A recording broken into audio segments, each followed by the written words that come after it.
and what we've created so distinctly different from pretty much any other development you'll see, not just in Adelaide, but anywhere around the world.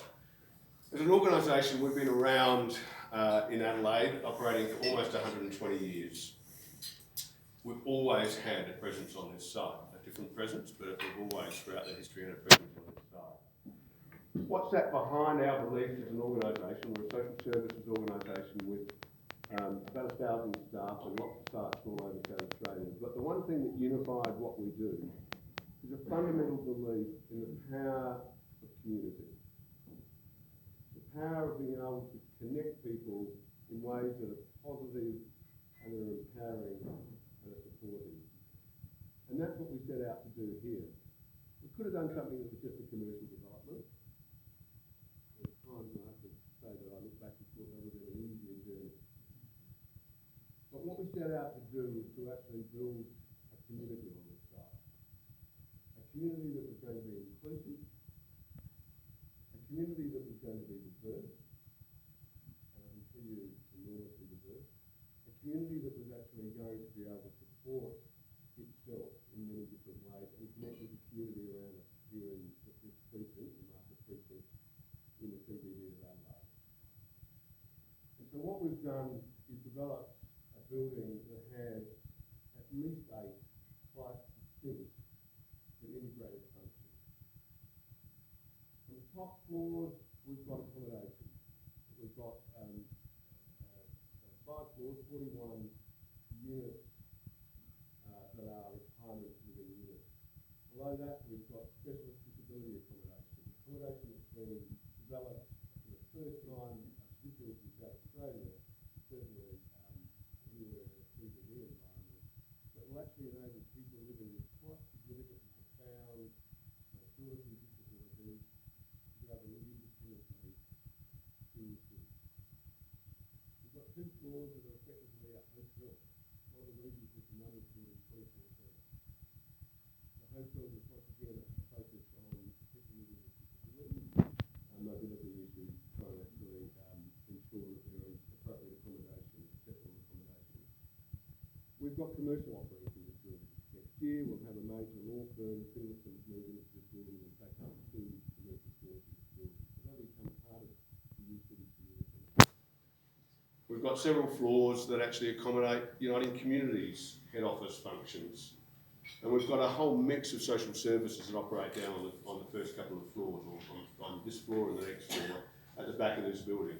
Services are as diverse as youth health services to drug and alcohol counselling services. We actually have a needle exchange, a clean needle program that operates out of this building. We've got allied health services, we have a dentist as part of the suite of services, and a whole lot of other counselling and other programs. And of course we've got this beautiful facility here in terms of our function centre. And then on the ground floor, whilst everything hasn't been completed yet, in the coming weeks we'll actually have some new retail. We already have our Goodwill shop downstairs. We have 2 other facilities that are going to be offering food and beverages. So for those of you who know Luigi well, who's down at Flinders Street, I know he's well known in Adelaide. You might have noticed as you came through the front door, he'll be part and parcel of this building as well. So that just gives you a flavour of the diversity of the mixed uses, the mixed demographics, and our job is to try and actually create that in a very heady mix of interactions that will actually feed off of each other. And that's why we're so pleased to get a firm like Finlerson's to come in and actually join in. It's not an experiment, but to join in this journey that we're actually created to establish this integrated functional community. The other thing that sort of sat behind the development was this commitment to sustainability and becoming carbon neutral, and that's what I'll focus on for the remainder of the few minutes I've got to talk to you tonight. As an organisation, we started a journey probably about 6 or 7 years ago to look at how we could actually become a more responsible organisation in terms of our impact and footprint on the environment. And we made a commitment back then that we would become a carbon neutral organisation.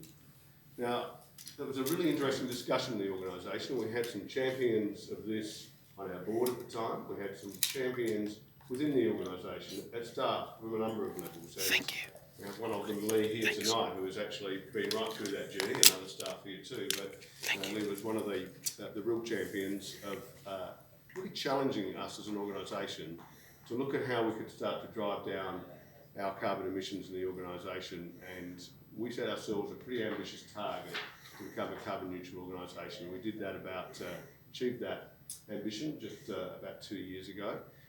To become the first South Australian company that is carbon neutral under the NCOS scheme, and the first charity in Australia to be carbon neutral.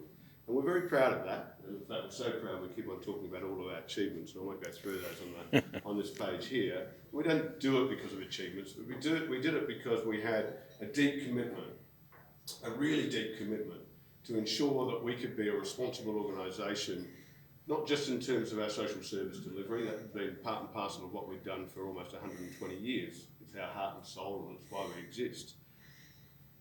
But we knew that we had to take some responsibility on this front too, in terms of our emissions, like every Australian and every Australian company needs to do. And one of the reasons we knew that was so important is that the people we work with each and every day, the people who are vulnerable because of financial disadvantage, because of the crisis and other things that they're often experiencing in their lives, struggles with maintaining a roof over their head in many cases, we knew that they were the people that were most affected by climate change in the Australian community. They were the people that could least afford to do the things in their own lives, to put on solar panels on their roofs, to fit out their properties, their homes, to actually make sure that they're energy efficient. And the ones that were then actually stuck with the high cost of living that came about as a result of climate change, because we had spikes in temperatures and the like, which actually created a huge impost on their day-to-day living expenses. So we had a responsibility to those Australians that could least afford to manage the impacts of climate change. And it's one of the reasons it's driven what we've actually done here. So as far as U-City, our quest began after we became a carbon neutral organisation. We're on that journey to ensure that as a building, we needed to make this a green building as well. And you already heard earlier from John that we are, by design, the greenest building developed in Adelaide, according to the Green Star classifications. We've got a journey ahead of us to ensure that operationally, we're able to actually have a 6-star Green Star rating on design and on built, and now over the next 18 months we'll prove to actually get ourselves to an operational level of at least a 4-star Green Star, aspirationally a 5-star Green Star building operationally in Adelaide. I want to just share something with you. There's 2 very short videos I want to share with you tonight. The first of them, I'll kick off, was taken about a year and a half ago, or thereabouts. It's dated for 2 reasons. One is that you'll see it's actually taken from the car park opposite us here, and you'll see the developmental stage of the building. So we're up at about the 2nd or 3rd floor at the time. And the other thing that dates is that there's a particular politician in here that actually predates the election, but was actually quite important for this building as well. So this new U-City development has not only achieved the highest rating awarded by the Green Building Council of Australia, 6-star Green Star, but it's been recognised as South Australia's greenest building design ever. 6-star really is a recognition of world leadership. So the 6-star rating, it really is a significant achievement. We're proud as punch, really, to have this recognition as having the greenest building in Adelaide and the first outside of government to actually achieve that. This is now the highest rated design that we've seen emerging in South Australia. It's expected to use 45% less energy, 30% less water than a comparable new building, a new build. And this project demonstrates how important I think is the leadership of a project from the very beginning to set very clear goals.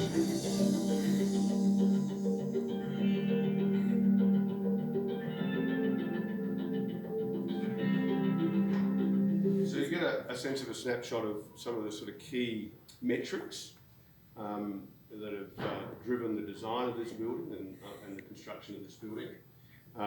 Yes, it was Ian Hunter as the previous Minister for the Environment who was speaking in that. It was interesting, I just noticed Sandy Bashir, who was also there, and spoke on the day, who at the time I think was the Deputy Lord Mayor, so it's interesting what happens over time, isn't it, to people's fortunes.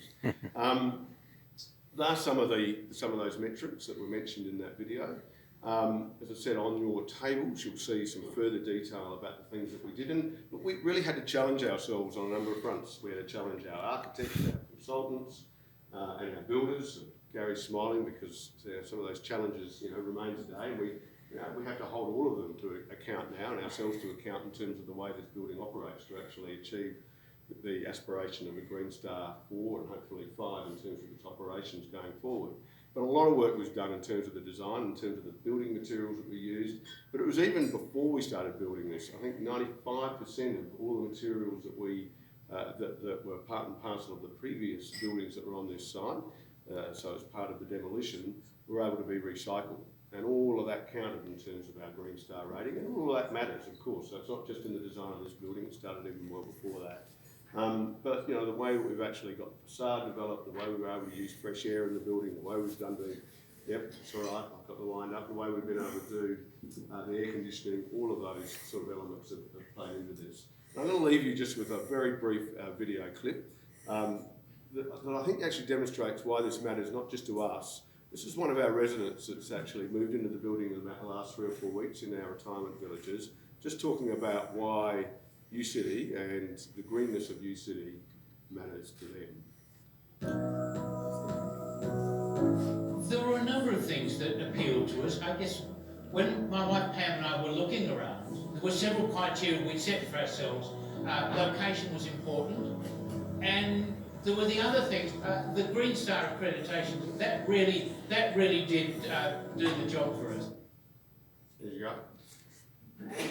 So on that note, and a few minutes over time, once again, can I welcome you and thank you for actually coming and being part of UCity, our journey, and you too are part of our community here too. So thank you so much for joining us tonight.